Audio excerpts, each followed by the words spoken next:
Hello and welcome back to the Basic Bible Podcast. I'm your host, Kevin Thompson, and with me, of course, is our co-host, Pastor Ray Jewell. Ray, welcome back. Thanks, Kevin. Always good to be here, especially today. Yes, so today we are at the Capitol in Madison. We're actually in the Capitol building. We just got done with the March for Life, second annual March for Life, and this one, of course, is exciting post-row. And joining us today, we're really honored to have Matt Sande from Pro-Life Wisconsin. Matt, welcome to our podcast.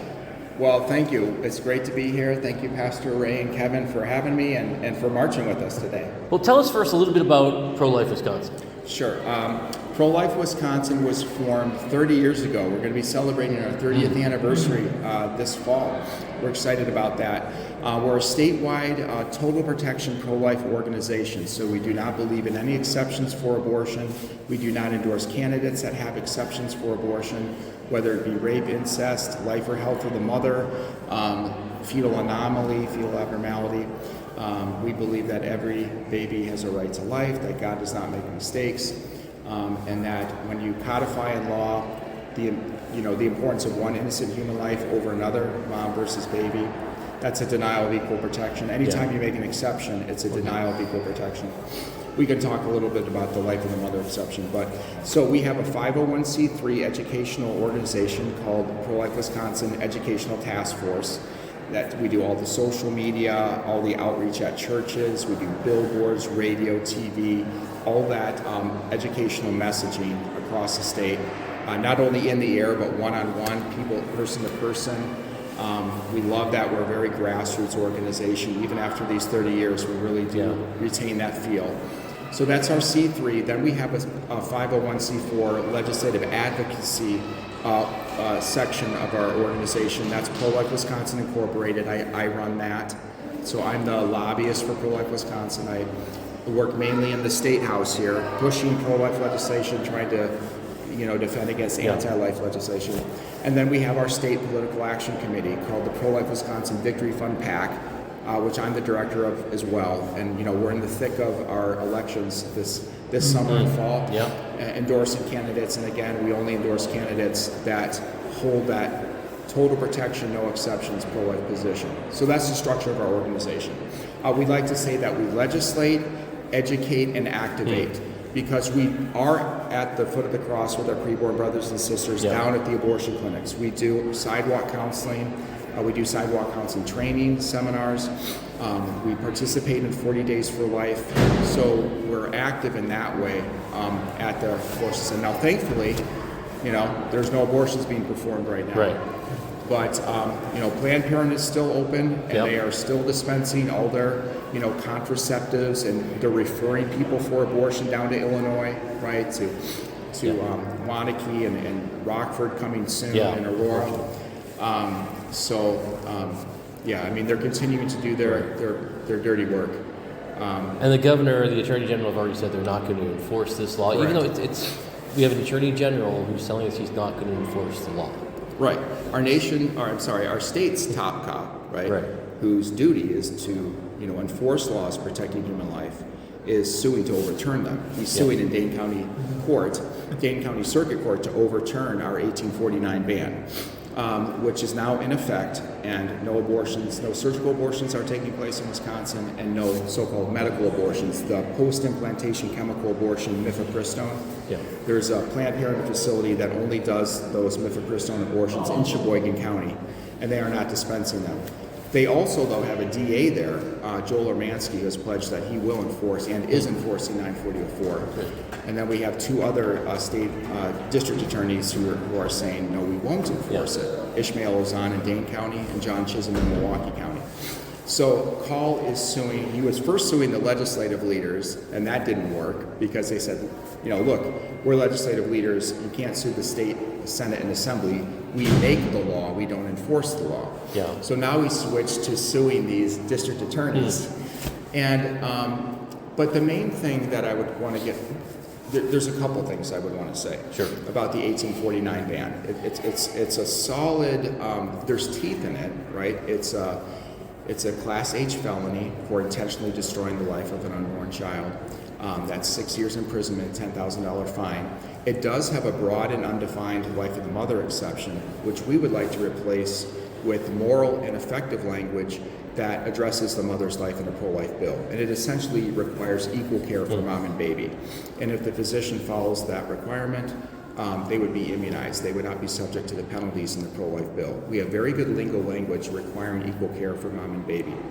Right? These procedures that the pro-aborts are saying, are abortions and can no longer take place, like a medical emergency early induction, a medical emergency C-section, removal of a miscarriage, removal of an ectopic pregnancy. Yeah. I mean, none of these procedures are abortions because there's no intentional killing there. And there's a lot of people who misunderstand that. Right. And that's one of the talking points of the other side. Yes. You're going to kill, in fact, we've heard it today, you're going to kill Will. Right. Now, the key here is people need to understand when we're talking about abortion, the legal definition of abortion is the purposeful, intentional killing of an unborn child. That's how our 1849 ban refers to it, intentional killing. How even our modern definitions in modern statute here in Wisconsin, it's intentional, purposeful destruction. So these procedures that I talked about, where the baby may unintentionally die, those are not abortions. Yeah. Legally, they've never been prosecuted as abortions in this country. And so for the other side to say that women cannot be cared for in an emergency, or they can't have the removal of an ectopic pregnancy, it's just a falsehood. So, like I said, we would like to, strengthen 94004, remove that broad and undefined life of the mother exception, which is, again, we believe at Pro-Life Wisconsin, we know that abortion, as a direct intentional killing of a preborn child, is never medically necessary to save the woman's life or improve her health. We know that. Thousands and thousands of physicians, OB-GYNs, have pledged this. I would encourage everybody to go to the American Association of Pro-Life Obstetricians and Gynecologists, AAPLOG, AAPLOG, and you can look at their position statements on the life of the mother, on the removal of ectopic pregnancy. So we're very happy, though, that the 1849 ban is in effect. There's always, I want to stress to folks in Wisconsin that although we're in a good place at this day, these victories are tenuous. Yeah. There will be pressures, even among Republicans, to water down the 1849 ban, to include more exceptions into it, rape and incest, fetal anomaly. We need to fight that. If we don't, elect a pro-life governor, if we lose the state Supreme Court in the spring of 2023, that could be disastrous. If we lose the state Supreme Court, we have a tenuous conservative majority right now, 4-3. If it flips, and if this case goes all the way up, this challenge to 1849 ban that Attorney General Call is making, basically stating it's unenforceable, if that goes to a left-leaning court, they could find 94004 unenforceable. That means we would need a new abortion ban, right? And we would need a pro-life governor to do that. Yeah. But they could go further, as over 10 other state Supreme Courts have across the country over the last several years, where they're finding a right to abortion in the state constitution itself. And that is what we have been warning about at Pro-Life Wisconsin for over 10 years. We've had our Wisconsin Personhood Amendment out there. And the reason we need to do that is because in Wisconsin, in our preamble, our Declaration of Rights, the rights to life, liberty, and pursuit of happiness are only applicable to the born person. Now, nothing nefarious there. Our founders were not contemplating legal child killing. But from a pro-life perspective, it's an error. So our Personhood Amendment simply strikes the word born and adds a personhood definition. As applied to the right to life, the term person shall apply to any human being at any stage of development, born or preborn. Senator Andre Jacques and Representative Joe Sanfilippo have put that out. The last iteration of it was in 2019. So I'm trying to stress that these victories that we're having, now that it's a state-by-state battle, and now, that this issue of abortion has now been remanded to the states and Congress to be democratically addressed by the people through their representatives. That means we have to fight for these, right? We can't just rest on our laurels and be complacent that, we have an 1849 ban now that's in effect in Wisconsin, there's nothing to do. No, this can change. And that's why elections are so important, to vote pro-life in elections. How many of the current representatives, what do you see as being pro-life and then for the abortion? So people get a sense of... Yeah. Look, we have 132 legislators in the state house here, right? 33 in the Senate and 99 in the Assembly. That's both Republican and Democrat. When we look at like our personhood bill, like enshrining the right to life in our state constitution, obviously there's an equality provision there. There's no exceptions. Yeah. We had 22 co-sponsors. So, when you look at the legislators that are 100% pro-life, that do not want exceptions in pro-life laws, you're looking at, maybe 20 to 30. So it's a battle. Most of the people are in the middle. And then you have, on the other side, they want abortion up till birth and even after. If there's infanticide, that the folks that, won't protect a born alive baby. So there are extremes, but most people are in the middle. So it's just, if you believe that life begins at conception, that God does not make mistakes, that there's a reason that this child was brought into being. In spite of the parents or the mother's mistake, God has purpose behind what He does. That's absolutely true, Pastor. And because they have that purpose, and God does have a plan for this baby, whether he or she is developmentally disabled, whether he or she was conceived in rape or some type of incest, God has a plan for that baby. Yeah. And we just overall, over these past 50 years, we as the pro-life movement recognize that abortion is a failure. It's an absolute failure. It's a failure legally, medically, socially, politically. I mean, the idea is that we, in our society, our civilized, advanced American society, we can't do better for a woman in a crisis pregnancy than to tell her, go kill your baby. That's all we can offer her. So it is a failure. It's a failure at all levels. And the medical community deep down knows it, that killing is not healing, that abortion is not health care, that there is no such thing as abortion care. That's an oxymoron. The two don't go together. There's no care at all. Certainly not for the baby. The baby, and sadly in many cases, like with a D&E, is being dismembered in the womb. There's no caring for that baby. And the woman can often be physically, emotionally, and spiritually traumatized by abortion. It's not caring for her either. Or the husband. Or the boyfriend, that regret abortion. So it is a failure, but it's going to take time to educate people. Right now, people are so used to abortion, right? We've talked about the law being a teacher. And for 50 years, the law, our highest law in the land, has said that abortion is a constitutional right. And people take their lead from that. And so we shouldn't be surprised right now that we are a pro-abortion nation, and many states are pro-abortion, but that we can't give up, that every baby's worth saving, every mom and dad is worth fighting for, and we have to have that hope and pray to the Holy Spirit that hearts and minds can begin to change. And with this, so how do we do that? Because we saw a whole bunch of protesters. If we were able to get them dressed, get them calm, sitting here, how would you begin a process of having a conversation that would lead them to see the truth?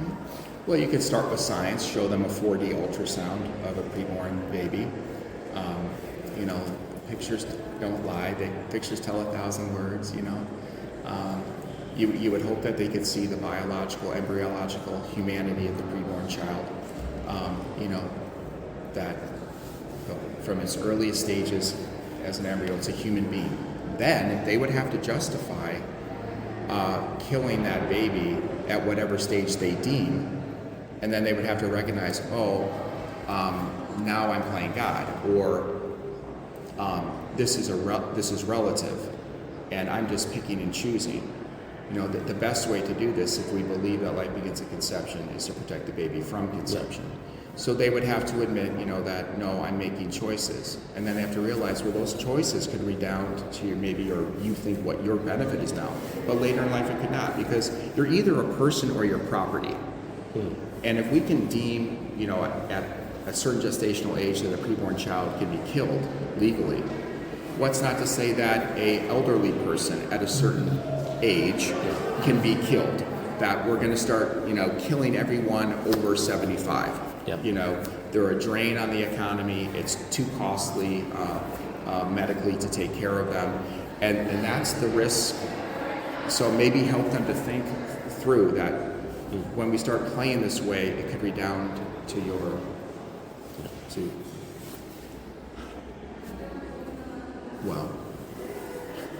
what's the antithesis of benefit? Your detriment. Yeah.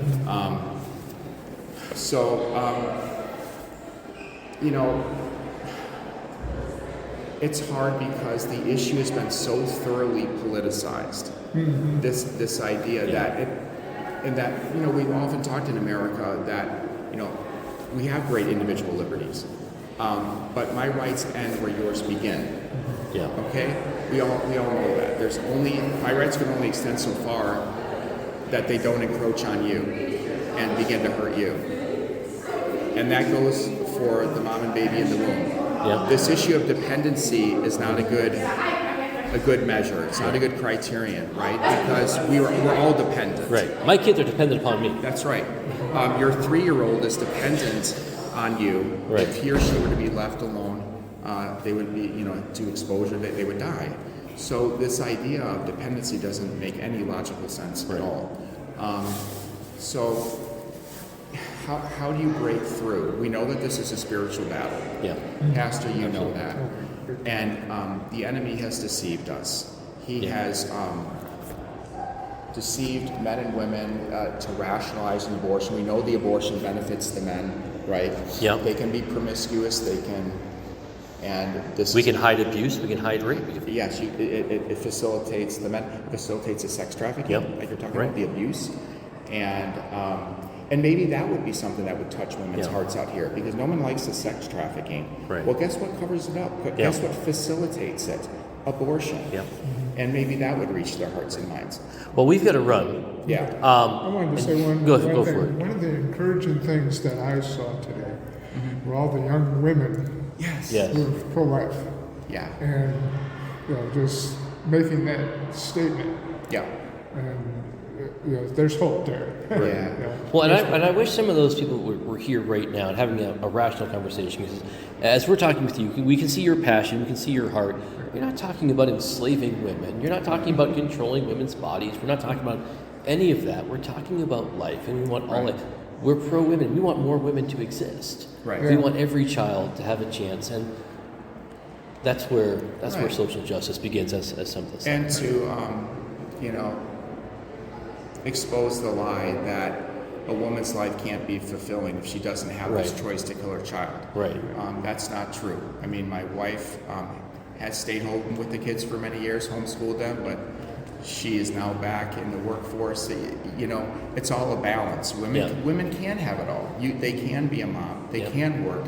Maybe not all at the same time, but That's true for guys too. and it's true for men too. I mean, you have to go along with the seasons of life and what the Lord brings your way. I've never met a mother who said, I really regret sacrificing for my child. Yeah. I really regret. No. Yeah, but the other way around, you do. Yes. And I've seen it. Right. Oh yeah. Yeah. We don't talk about that, though. We don't talk about what happens after the abortion. And I will tell you, there are young women that are very, sadly, and even though the mom was doing the best she could, but maybe didn't have to. I mean, there are young women that resent their mothers for not being there when their teenage years, when they're working 100 hours, a week. So that's just to say that it's a lie that you can't lead a fulfilling professional life as a woman unless you have a right to kill your child. It's. Well, Matt, we appreciate your time, and our recommended resource will be we'll have links to Pro-Life Wisconsin where you can check that out and check out all the resources they have on their site. And so we're at prolifewi.org. All our position statements are there.